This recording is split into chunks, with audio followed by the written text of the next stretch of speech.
People don't know they have diabetes. I was pre-diabetic.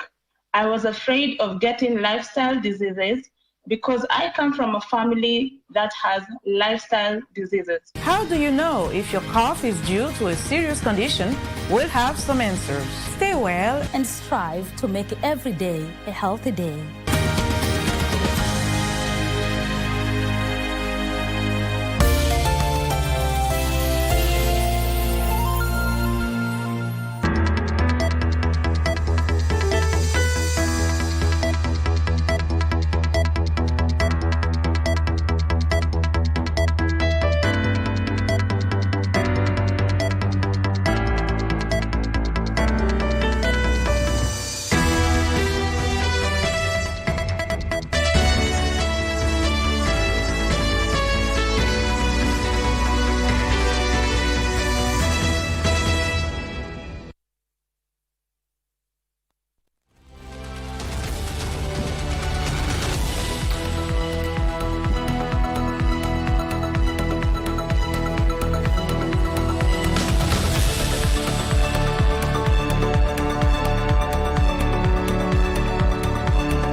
Of March 2025, and you tune to Sunday Express, and we have quite the portfolio, so to speak, in terms of news updates. And we start on a high as junior starlets jet in triumphant on a weekend that Kenya joins the rest of the globe in marking the International Women's Day. Let's have a look at the highlights that have been making headlines, or stories making headlines in the last 12 hours.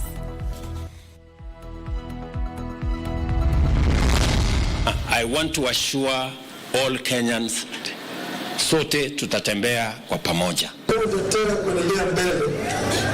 Kuna sura nyeti mpaka ijibie sawasawa. We have betrayed no one. President Ruto and Raila Odinga defended their pact, saying the deal signed between UDA and ODM is for the greater good of the republic. Upon this nation, this rock of Kenya, we are going to build God's church, and the gates of hell shall not prevail. Your givings are not giving. Gen Z's up in arms over the president's sufficient philanthropy, but Ruto maintains he will not shy away from supporting religious institutions. We hope and pray that he is back. In his holistic self, it appears that he must have undergone a lot of tormentation. We pray to Almighty God that he will regain his self through proper medical attention. We are glad to have him back. Leaders welcome the return of Wajir Member of County Assembly Yusuf Ahmed Hussein, who went missing 6 months ago. And a heroic return. Junior starlets jet back home after a triumphant outing in Uganda.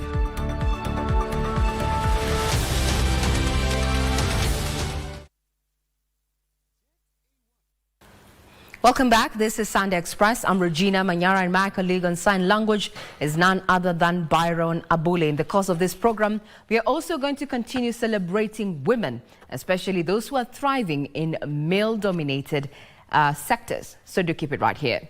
We start off on the fact that President William Ruto and opposition leader Raila Odinga have strongly defended themselves against accusations of betrayal following the agreement between their respective parties, the United Democratic Alliance UDA and the Orange Democratic Movement ODM, to work together.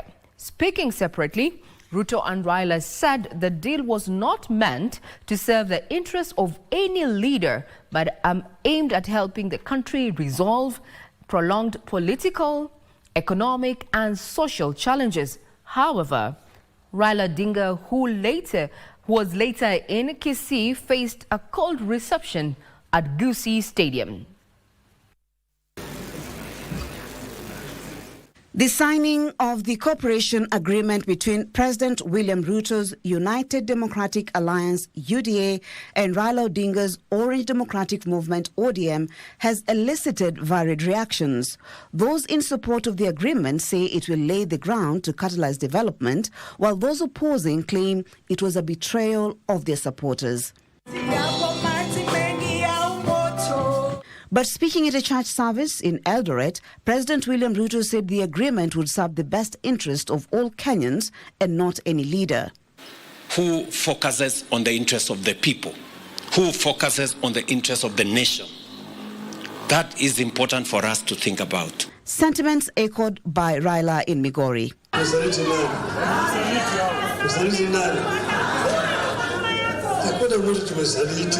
Both Ruto and Raila concurred that the agreement was for the common good of the nation.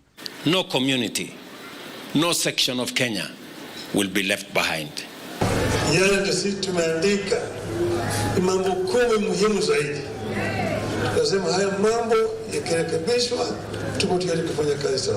Leaders accompanying them rallied Kenyans to look beyond party lines and embrace the opportunity for meaningful change. We have more that unites us in our country than what divides us.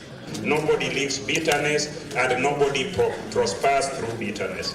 A great leader does things that people have not done. Even the things that people are complaining about. Your Excellency, kazi mmefanya juzi kuunganisha inji, and we support that effort because we must move together as a country.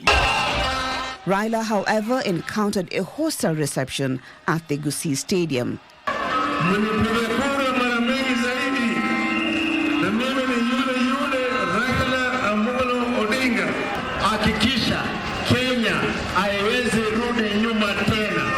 Maria Ambo reporting for Sunday Express.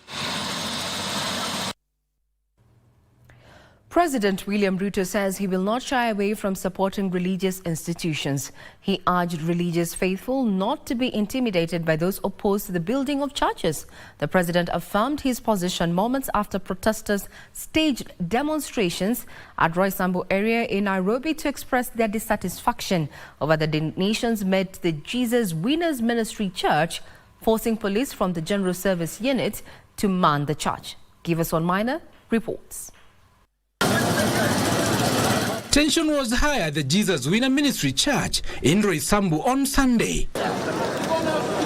This after social media activists mobilized online to stage protests over church donations they deemed controversial. This prompted police from the General Service Unit to man the church. Members who sought anonymity revealed the church planned an early service to evade the protesters who had started to gather at the Roysambu roundabout. Sisi tumetoka kwa kanisa, tumetoka kuomba kwa sababu tunaamini prophet wetu Mwai. Leo hata by the way alikuwa na fifa ya Mungu sana na nimeshukuru Mungu sana. Tena leo by the way amejikasa sana na fifa ya Mungu by the way ikamsukia. The media was barred from accessing the church premises where some of the Gen Z protesters who had entered were roughed up and arrested. Lakini wamenyang'anya watu wa media kamera na kudelete kazi yetu. Hapana, uko na freedom ya kuchukua, yule amechukua kamera ya wanahabari. The church pastor Edward Mwai, who left the premises in the morning, urged for their release. No one was coming to destroy anything. No one was coming to beat up anyone. We just want to be heard. That's all. But moments later, the protesters made through their threats and staged demonstrations.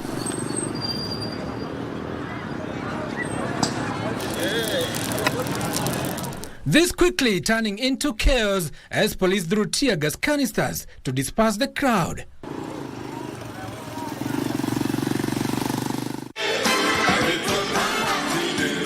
However, addressing congregants at AIC Fellowship in Eldoret, Uasin Gishu County, President William Ruto castigated those against church donations. The pushback from the people who don't believe in God, who don't believe that we should be building churches, who don't believe that we should be supporting the work of God in Kenya. I want to say, as the leader of this nation, by God's grace, that this nation, God will be known and this nation will be strong, and we will do great exploits in this nation called Kenya. The president saying he won't be shaken in contributing to church building.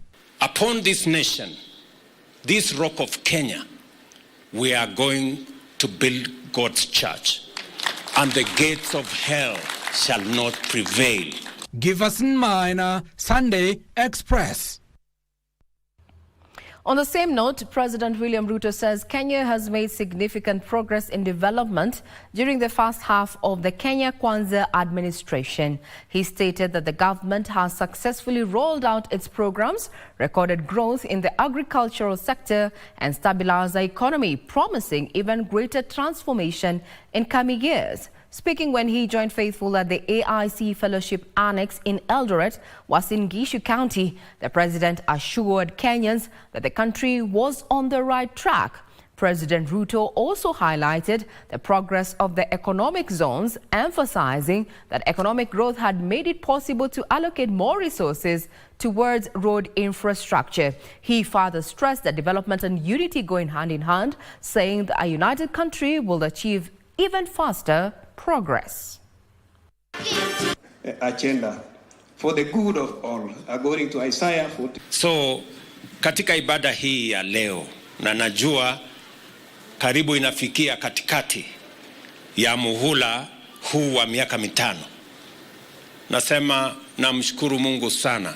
Kilimo imepiga hatua ya kwenda mbele, uchumi imepiga hatua ya kwenda mbele. In the last 2 years, especially last year, tulipata mahindi nyingi kuliko vile tumepata kwa taifa letu la Kenya any time in the past. Bei yetu ya kahawa ilipanda than any time in the past. Tumevuka bilioni 200 kwa kuuza chai yetu kama taifa la Kenya for the first time in Kenya. Kilimo yetu ya sukari imepanda mpaka mwaka huu. Ile tuliagiza ni kidogo. Tulikuwa tunaagiza na tunasumbuka sana kutafuta mambo ya sukari. Na I want to assure all Kenyans that nobody, no region, no community, no section of Kenya will be left behind. Sote tutatembea kwa pamoja. With your support, we have been able to produce passports on record time. When you came to office, the demand for passports was 200,000 per year. Right now, after your intervention, we are producing 1 million passports per year. And Kenyans are getting passports record time within 7 days because of your support, Excellency. Wiper Party leader Kalonzo Musyoka has called on Kenyans to pray for the leaders and politicians, saying there's a lot of betrayal in the political sphere. Speaking at the Christian Foundation Fellowship in Nairobi, Kalonzo said the foundation of the nation had been shaken by poor governance and Kenyans needed to intercede for their leadership. Now, he, however, expressed confidence that Kenyans will make the right decision during the next general elections and regain their country.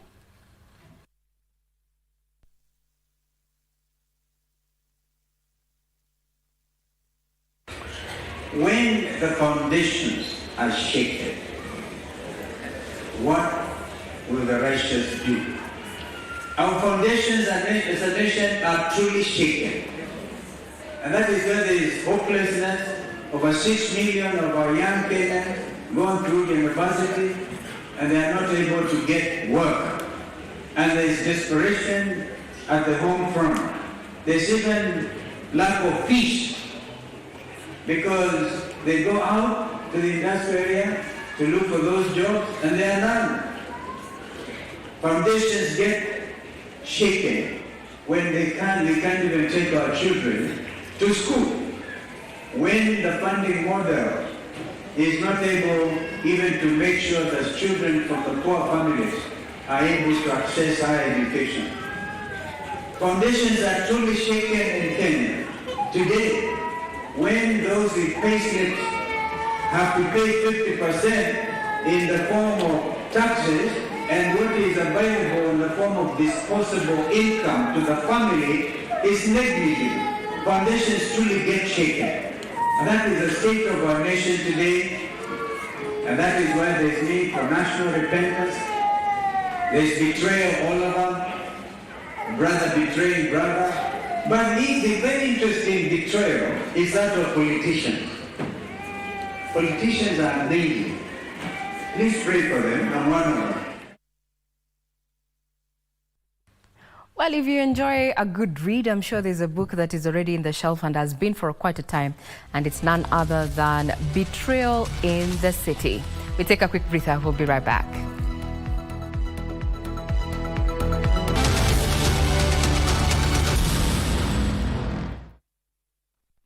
Kupitia star 570 hash, tunakupa nafasi ya kuchomoka na this beautiful Mazda Demio. Enjoy a beautiful, clean, semi-leather interior, low mileage, fuel-efficient 1300cc engine, great for personal use and business. Ukitaka kujishindia gari hii, kucheza ni rahisi sana. Chukua simu yako, bonyeza star 570 hash, chagua option 3.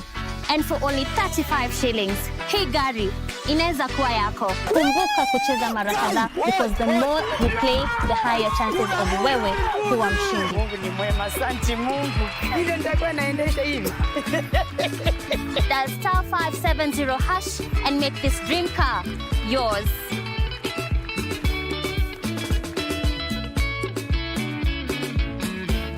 Cheza Loto Moto.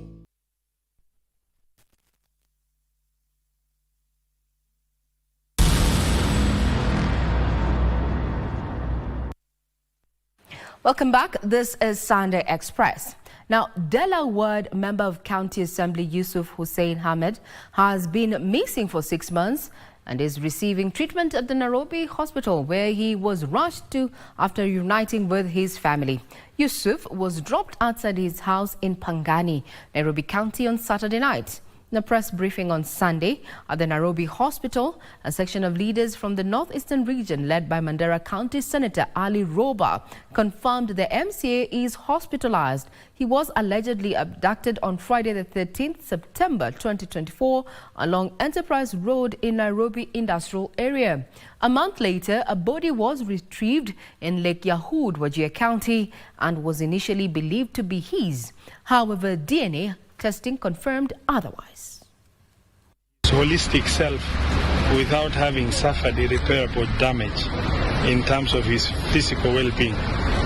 From his physical appearance, it appears that he must have undergone a lot of tormentation. We pray to Almighty God that he will regain his self through proper medical attention. We have been looking for him. He has come back with his to us. He has rejoined with his family. We have nothing much to say, but just to thank Allah for bringing him back. Any other issue will take some time. We will have to find some time to go through so that we come back to tell you more information. That must have been a welcome relief to his loved ones, especially. Now, the United Democratic Alliance, Orange Democratic Movement Working Partnership Pact, signed on Friday by President William Ruto and former Prime Minister Raila Odinga, continues to elicit mixed reactions across the country. In Kilifi County, Governor Gideon Mung'aro said the partnership will see full implementation of the National Dialogue Committee NADCO report, and this as a section of church leaders from the Ukambani region called for Kamba unity and support for Wiper Democratic Movement leader Kalonzo Musyoka's presidential bid in 2027. Kilifi County Governor Gideon Mung'aro and Malindi Member of Parliament Amina Mnyanzi have hailed the working agreement between the ruling party and opposition outfit Orange Democratic Movement as important for the sake of peace in the country. Sisi kama ni baba sign agreement tena pele tena bado. Sign tena bado. Mtoto nafsi kwa baba. Kabisa, mimi ni mtoto wa baba, kwa hivyo pale alipo baba ndipo nilipo mimi. Raila Amolo Odinga jana akaweka mkataba na serikali kupitia rais wetu William Ruto ili masuala haya yajadiliwe pale ndani. Bei za gharama ya chakula zirudi chini. tuunde kazi za vijana. The deal signed on Friday has also been backed by former Gender Cabinet Secretary and current chair of Kenya Roads Board, Aisha Jumwa, who is calling for both parties to ensure women are given priority in government positions. Isiolo County Women Representative in the National Assembly, Mumina Bonaya, has also defended the agreement between UDA and ODM, dismissing claims that it has crippled opposition politics in the country. Constitution, we have institutions that are tasked with that job of oversighting. We have Senate that is supposed to oversight the county government. We have National Assembly that is oversighting the national government. So more or less, the work of oversighting is happening. This is a section of the clergy and politicians in Nairobi County expressed mixed feelings, saying the confusion surrounding the Social Health Authority should be resolved. Kiongozi anapotuambia jambo tunaamini jambo hilo. Na kwa hivyo kwa sababu wamesema tunangojea kuona SHA. Tukienda hospitalini tupate SHA inafanya kazi. Similar sentiments were expressed by clerics in Kakamega County who are urging Kenyans to be patient. Na vile wameungana, tunatarajia sasa uchumi yetu Kenya inaenda kubadilika. A section of church leaders in Machakos County are however skeptical of the partnership and are instead calling for Kamba unity and support for one of their own in the next general election. Wakati kama huu tunawasihi wawe kitu kimoja na waungane na wasupport His Excellency Kalonzo Musyoka ili jamii ya Wakamba iheshimiwe. Finally, a section of Abasuba community elders from Homa Bay County led by their chairman Ochieng Ounga has expressed support for the pact signed between President William Ruto and Raila Odinga, urging politicians to avoid divisive remarks that could destabilize the country. We as Nyanza people, we are fully behind him and we are asking him to go full throttle in his support to this government. Tilio Marco for Sunday Express.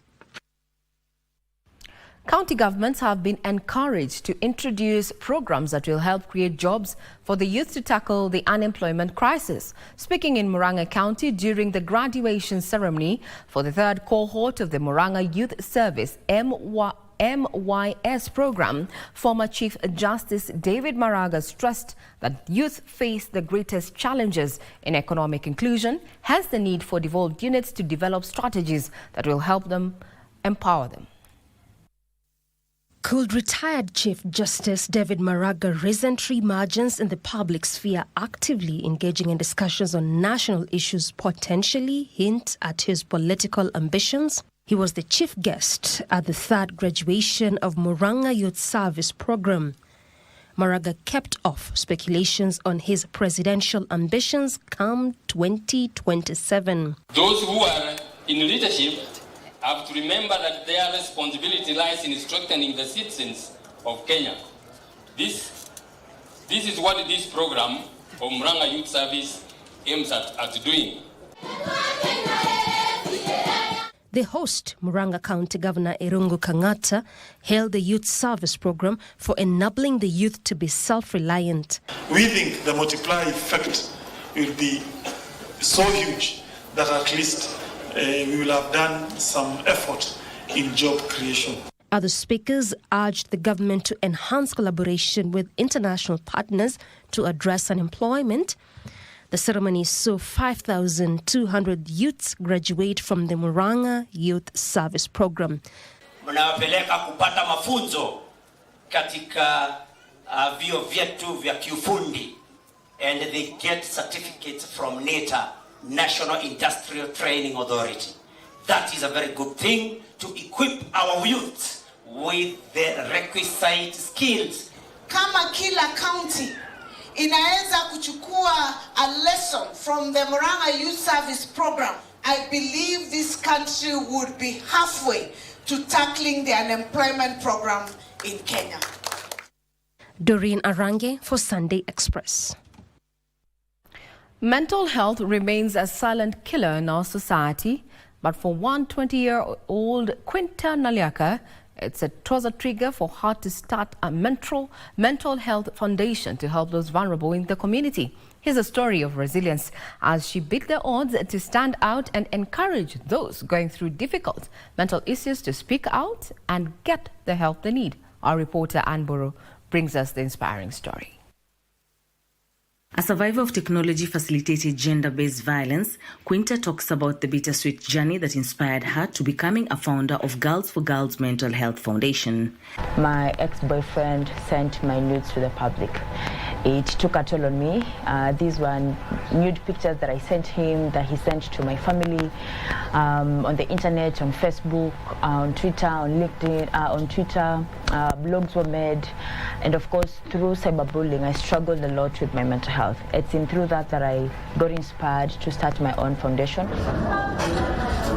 Understanding how expensive therapy can be following her ordeal, Quinta offers mental health literacy that has empowered a lot of vulnerable people in Bamburi-Utangi area where the foundation is located. Our mission is to simplify access to mental health care. In the communities, there's a lot of stigma when it comes to mental health. So a lot of young women and girls are going through trauma, they're going through difficulties, and they can't afford therapy. We all know therapy is very expensive in the Kenyan context, and or rather in the African communities. And so a lot of people don't know where to go. So my starting this foundation was to sort of help those who cannot afford them.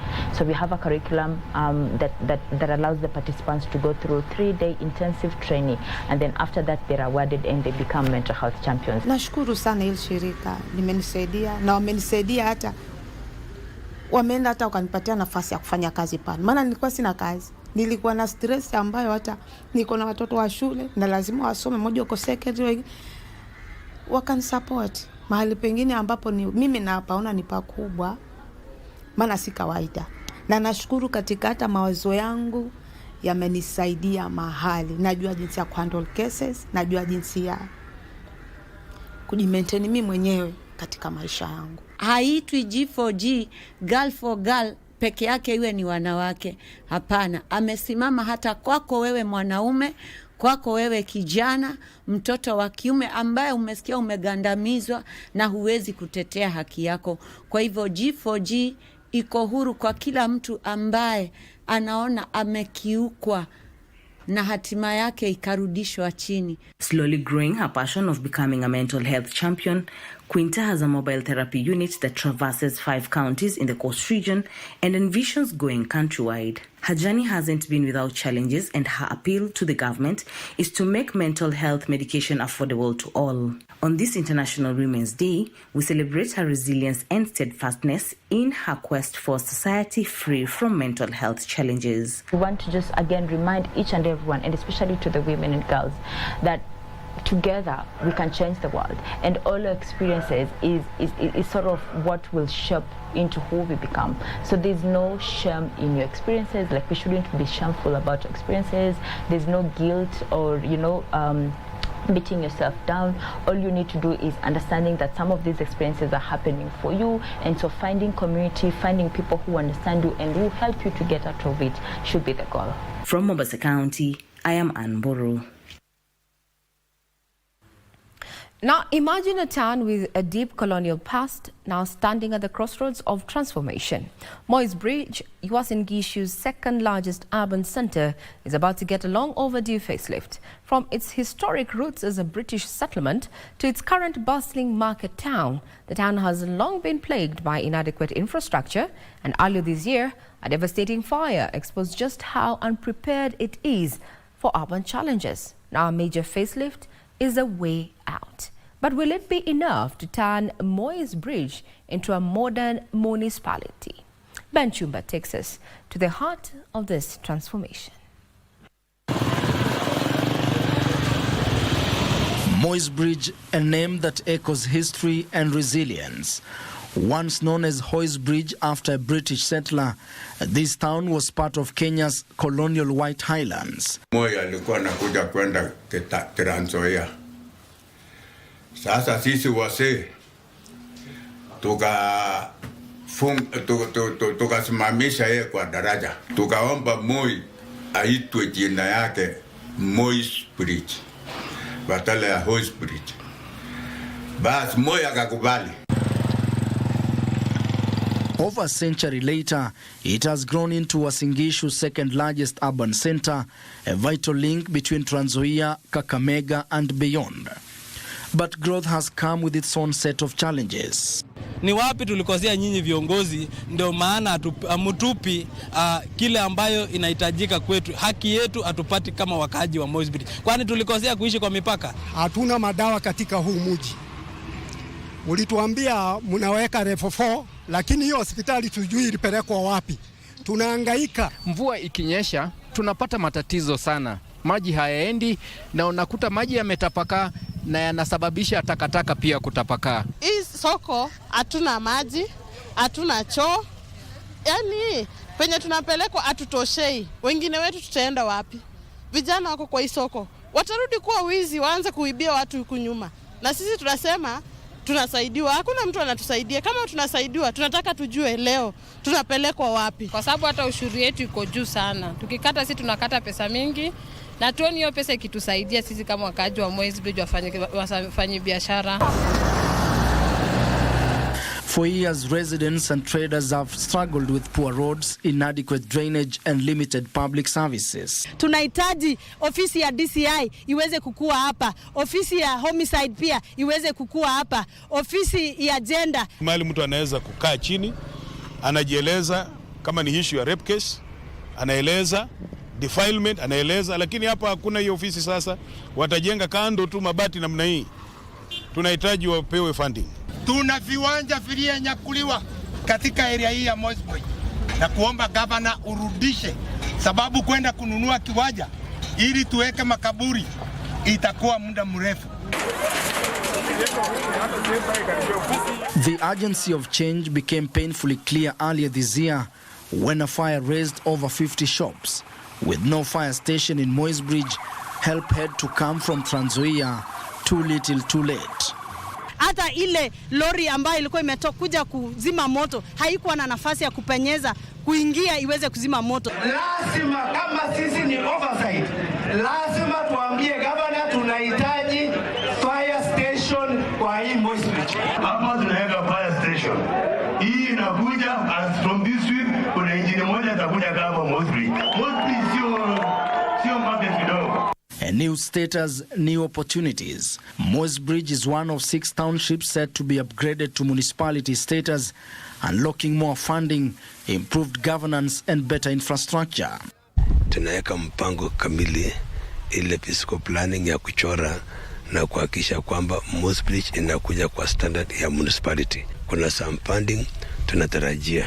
Kuna KUSP, Kenya Urban Support Program, wanatoa pesa kwa municipalities. Na tunasema hizo pesa zisiende mahali pengine, sikuje kwa hizo municipalities zetu na sana sana Moisbridge. Mambo ya dawa, ninataka kutoa uhakikisho kuwa hapa kwetu sasa hivi tuko na madawa.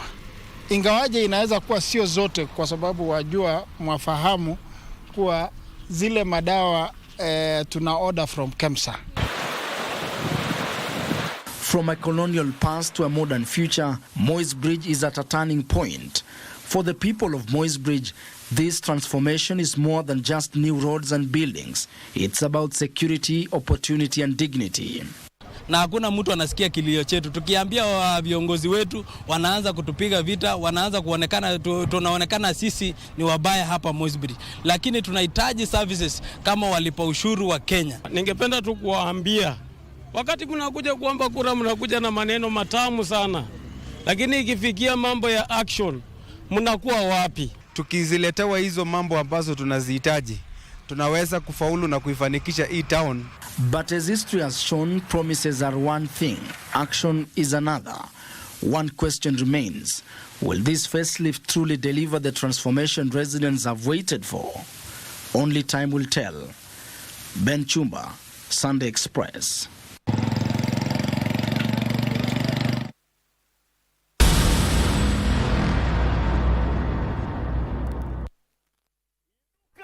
Moto sasa kwa star 570 hash option ya 4 kuna kashamba juja na nika 50 by 100 worth 1.7 million Kenyan shillings. Na hii si shamba tu, iko kwa prime location, few minutes from Juja town. Stima yako iko ndani, na kama ni development rapid and so promising. Na mambo ya landlord, mwisho wa mwanzo ni hapa. Ukishinda hili shamba tunakuongeza 1 million Kenyan shillings ujijengee nyumba yako kwa shamba yako. Kuinuka Inuka na Loto Moto ni kucheza sasa hivi kupitia *570 hash option ya 4 au register deposit na ucheze sasa hivi kwa www.tushinde.com na ujishindie shamba hili na addition of 1 million Kenyan shillings. Inuka na Loto Moto.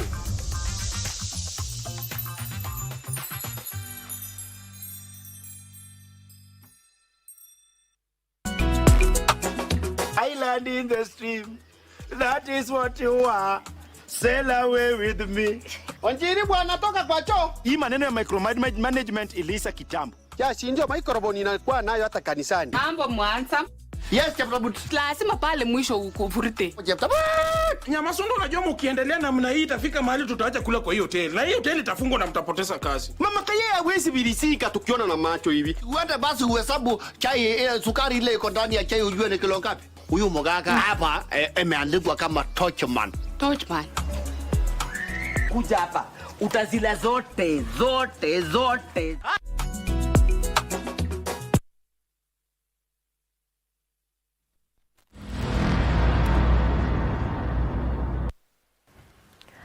Indeed, this is Sunday Express, and Kenya joined the globe in marking the International Women's Day yesterday. It's still the weekend, and we're celebrating women, especially women who are thriving in male-dominated sectors. And tonight we have none other than engineer Christine Ogut. She's here to share her journey and encourage others as we go along. Thank you very much, engineer, as we come. You're the second vice president of the Institution of Engineers of Kenya. Thank you very much. It's a privilege to have you on our show tonight. So let's start here. How long have you been a registered professional engineer, or how long have you been practicing as an engineer? Thank you very much for this opportunity to be on KBC to celebrate proud women in this country. I graduated from the University of Nairobi in 1990. Mathematics tells me that I have been in the engineering field for 34 plus years. Congratulations. Thank you. How's been the journey? This journey has been an exciting journey with ups and downs. When I was employed in the City Council of Nairobi, I knew nobody. So at interview level, it was me and my God and my knowledge. And because of my courage and how I answered the questions, I passed that interview and was employed. But at the same time, I also did an interview with the Ministry of Roads and Public Works. And again there, I had courage. You know, how you prepare for the interview determines whether you succeed. Remember, at that point, I was a young engineer venturing into the city, and I made it for that interview. Engineer Gut, did you always want to be an engineer? Like when you were a little girl, is this what you always envisioned to actually be? As a little girl, my late dad encouraged me. I was good in maths. We had a big TV, black and white, you know those big TVs? Yes. And I was curious, what is it in it, you know? So you go, you knock, you try and open, and your dad is, my daughter. So my dad was like, my daughter, all this, there is a subject called engineering. And interestingly enough, in my family, we had 4 engineers, 3 girls and the 3 girls were civil engineers, and my brother is an electrical engineer.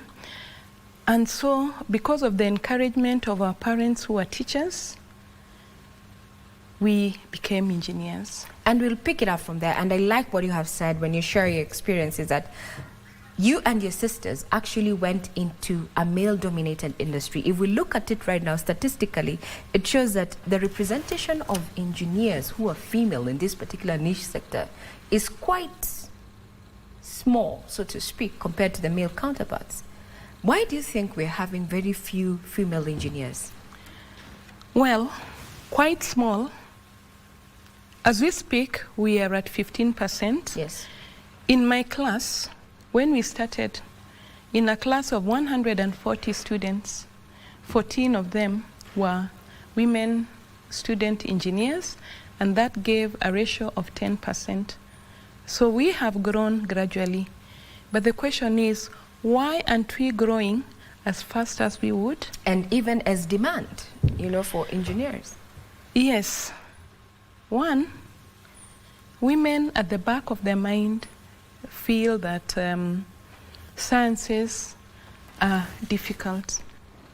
And I want to say today, sciences, that is the STEM subjects, are not difficult at all.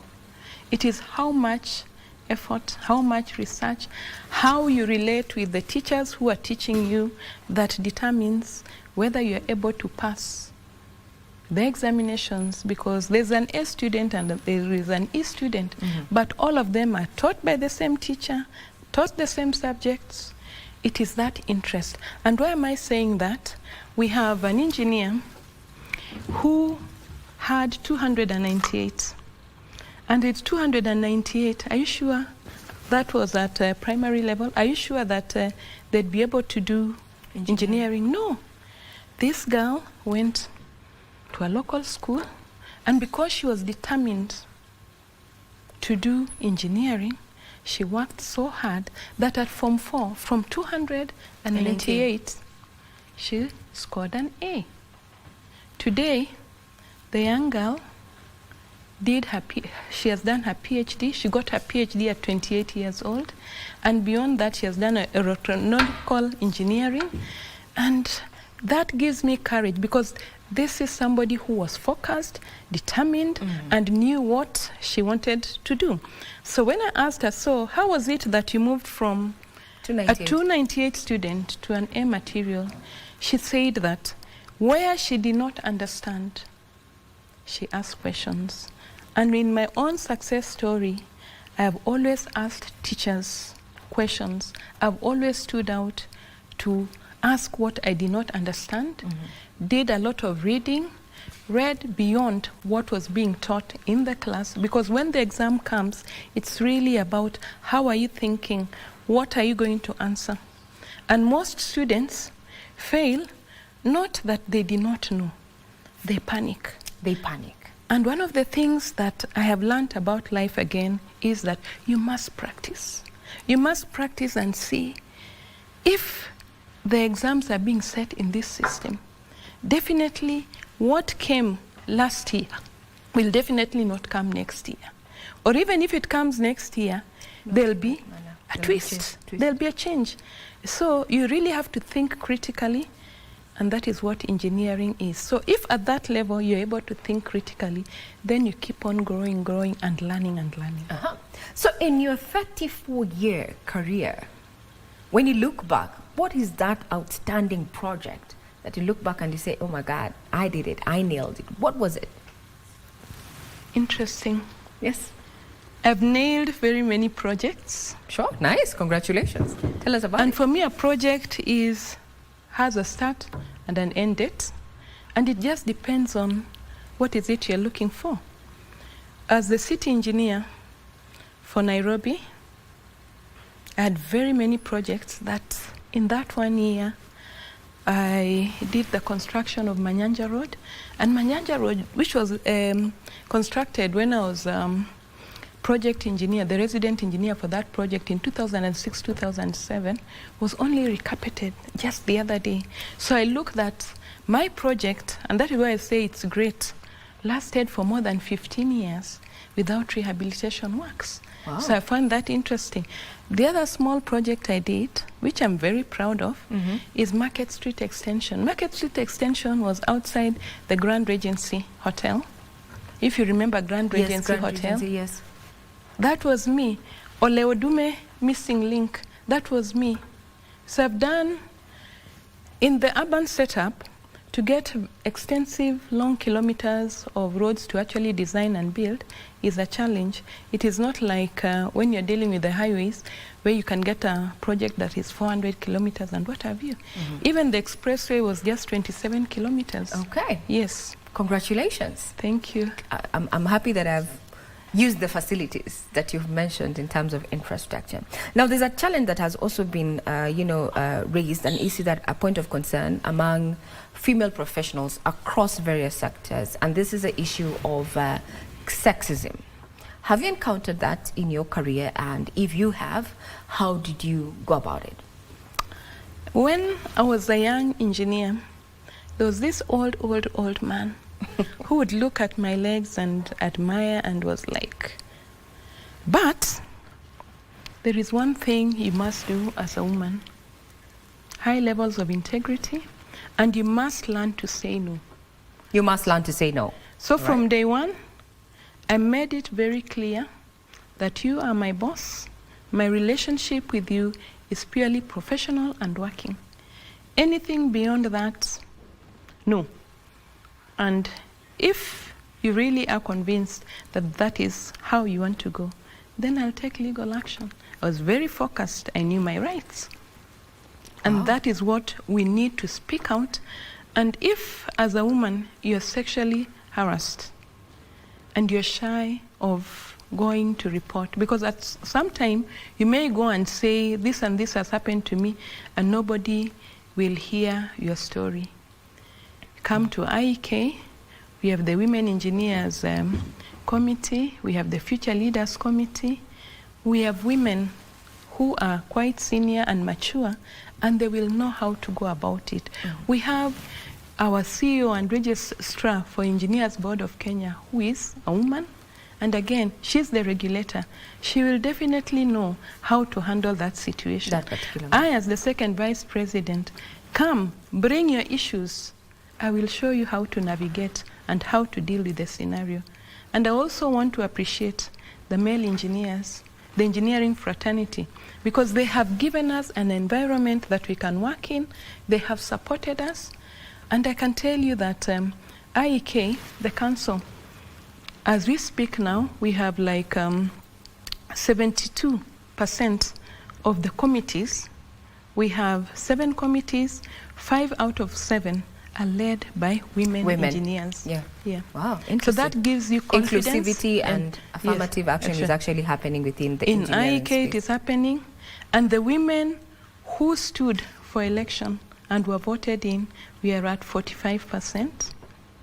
And what does that tell you? It means that as women engineers, you must stand out. You must step out of your comfort zone. If you don't offer yourself for candidature, who will elect you? That's a good question. Now, we're talking about those who are already studying. You see, we are churning out millions every year, annually. But statistics also indicate that those who study engineering end up not practicing engineering.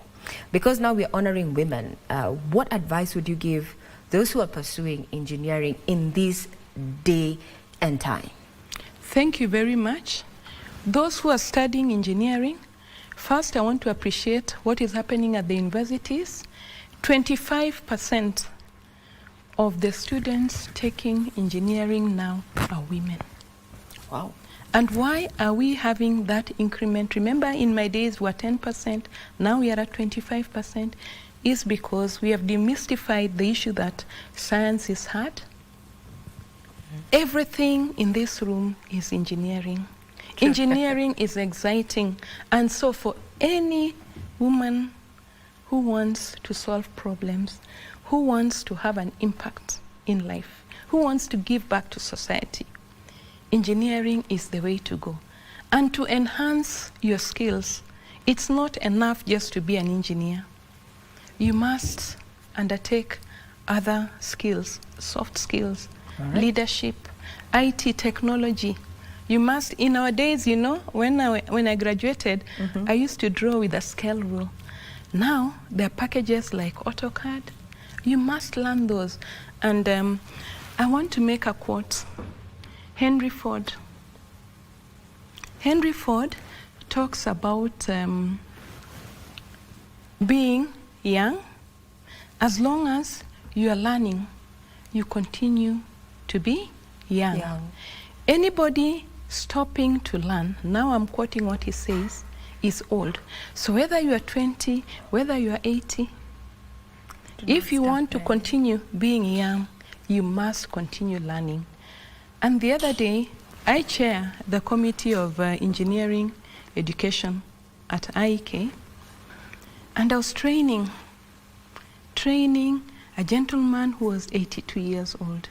So what advice I want to give the younger generations, that once you graduate from the university and you have your degree certificate, your journey now begins. Your journey begins at the point of certificate. Yes. It doesn't end.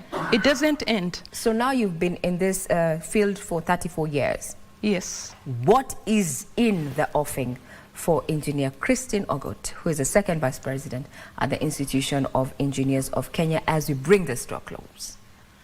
What is in the offing for me is that I aspire that one day I will be the president of the Institution of Engineers of Kenya, and beyond that, I will also do a PhD, because I have learned that if you stop learning at whatever age you are, then you become old. So you'll find that those who have not upscaled their skills, they have not taken other courses in leadership, in software, you know, what has happened to them?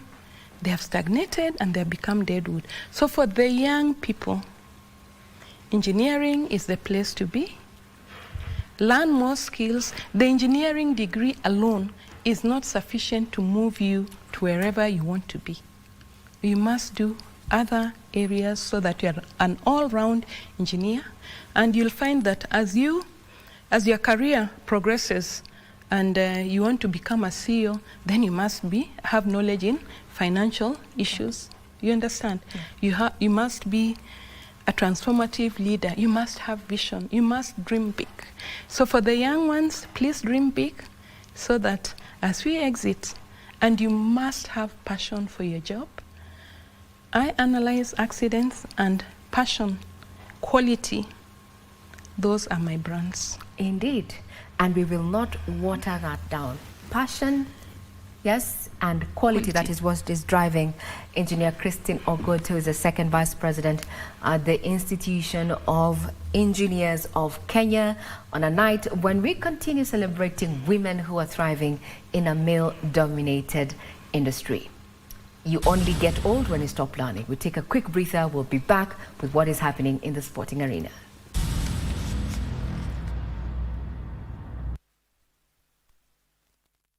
Jet A1. Cheza Aviator bila data, bila credo.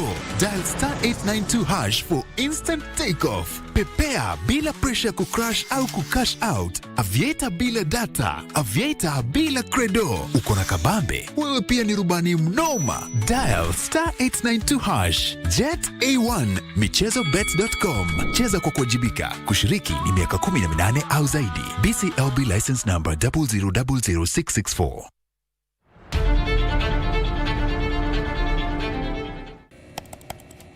Technology has become a crucial part of our society. Without technological advancements, so much of our everyday lives would be drastically different. As technology develops, it strives to fulfill the changing needs of society. This means that technology exists to help us achieve the things that we wouldn't be able to achieve without it. Take on Tech looks at the advantages and downside of technological innovation in a world that is becoming increasingly dependent on new digital technologies. Every Monday at 10:30 p.m.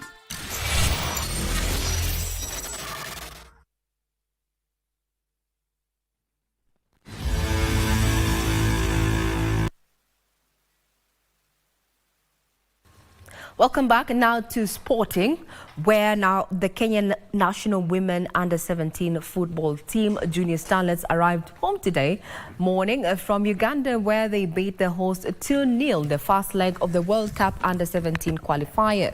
Esther Nasipodwe and Joanne Ogola scored the first two vital goals for the Starlets ahead of the return leg match set for the 16th of this month. The Junior Starlets advanced directly to the second round after receiving quite the bye, while Uganda secured their place by defending Namibia 18-1 on aggregate in the first round. Starlets only need a draw in the second leg in Nairobi to progress to the third round, where they will face either Cameroon or Ethiopia. The top 4 teams from the final qualification round will join host Morocco in the FIFA Under-17 Women's World Cup, scheduled to take place from the 17th of October to the 8th of November this year. Any team yenye itakuja tutavuka nao. Those 3 points lazima tuchukue, ikuwe ni Cameroon, any team lazima tutavuka nayo. Game ilikuwa poa. Si kitu tulikuwa tuna expect positive results kwa game ya away, cause ni vigumu sana kupata 3 points away.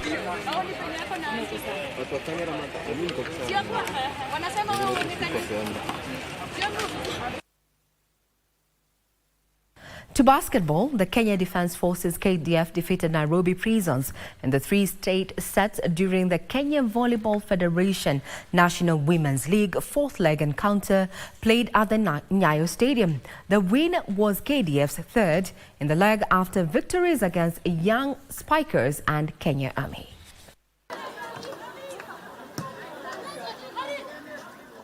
Nairobi Prisons began brightly as their strong serves and organized backcourt enabled them to take control of the match early on and led 12-7. But KDF, inspired by 16-year-old opposite hitter Milka Kinyi, rallied from behind to take lead for the first time in the set with scores at 19-16. KDF held on to win the first set 25-23.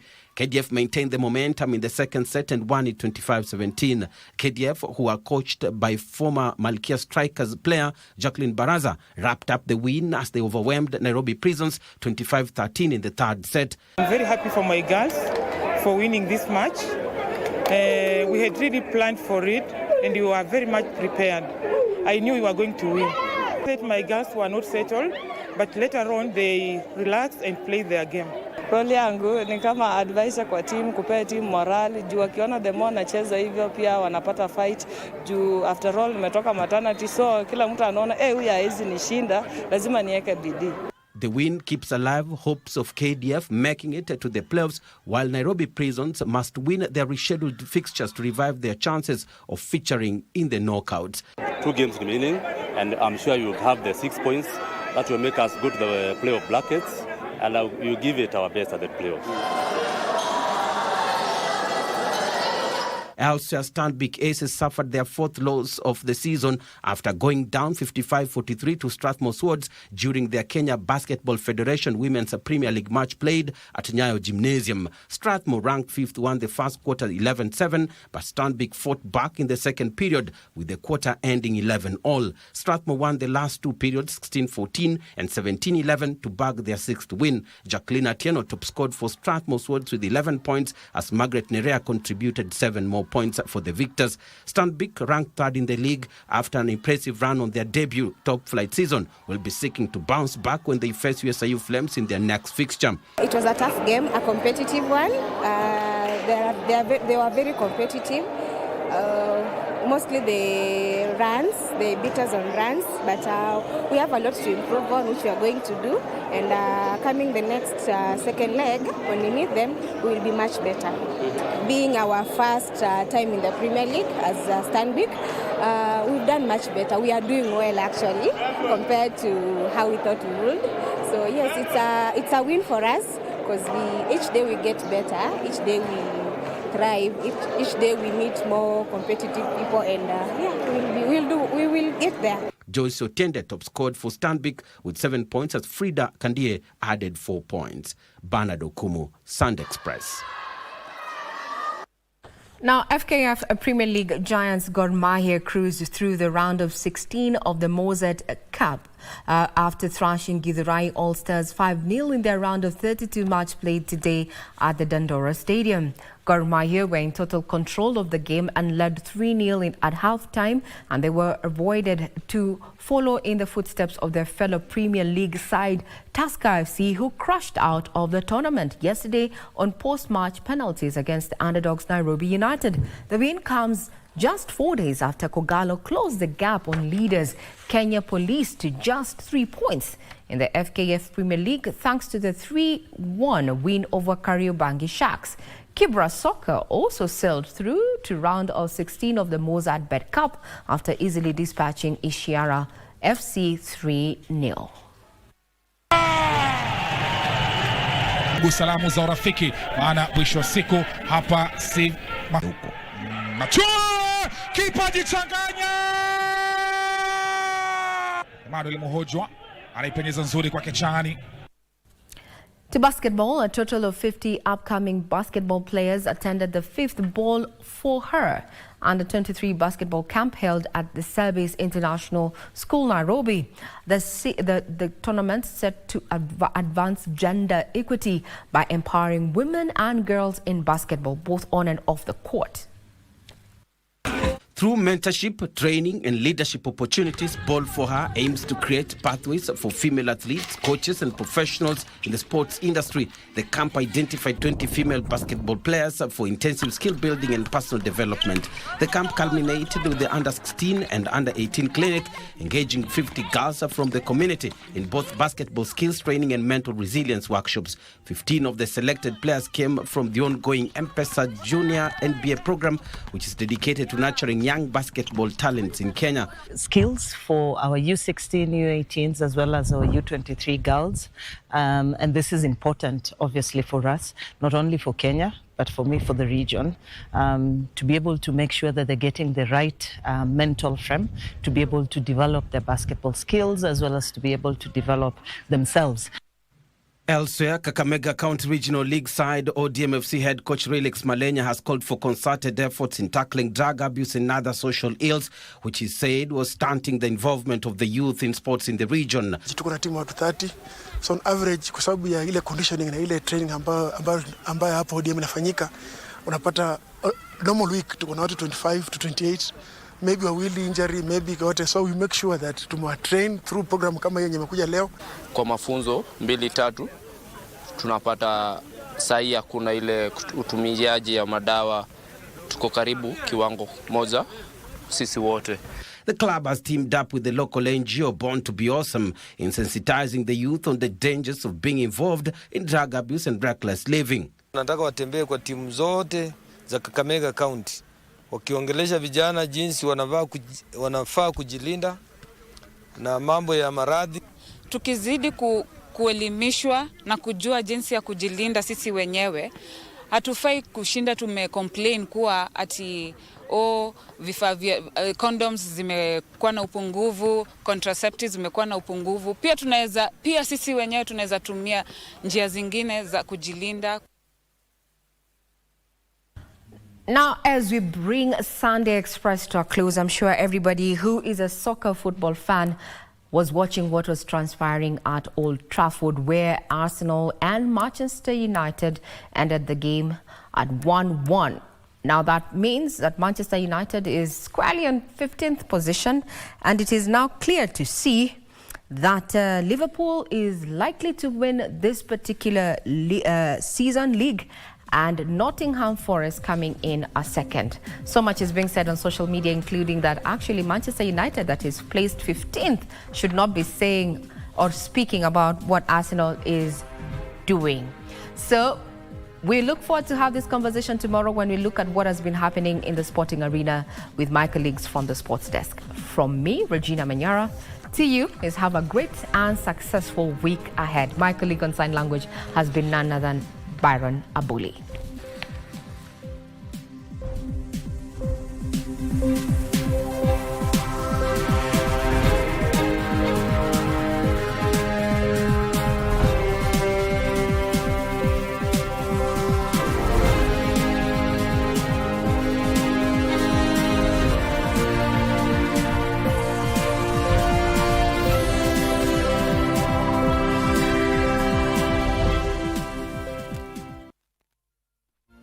Inua Jamii, karibu nawe kwa haraka na urahisi. Kwa sasa, malipo ya Inua Jamii yanapatikana moja kwa moja kupitia simu ya mkononi.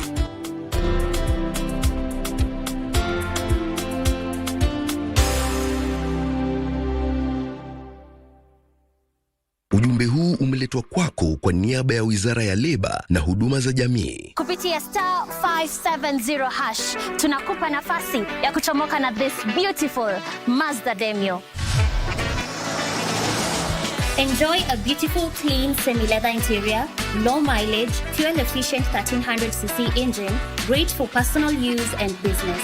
Ukitaka kujishindia gari hii, kucheza ni rahisi sana. Chukua simu yako, bonyeza star 570 hash, chagua option 3.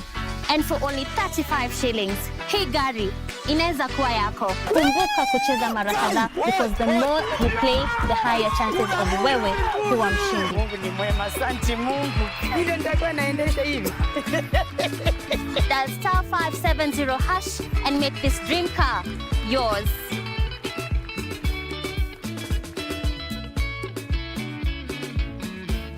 Cheza Loto Moto.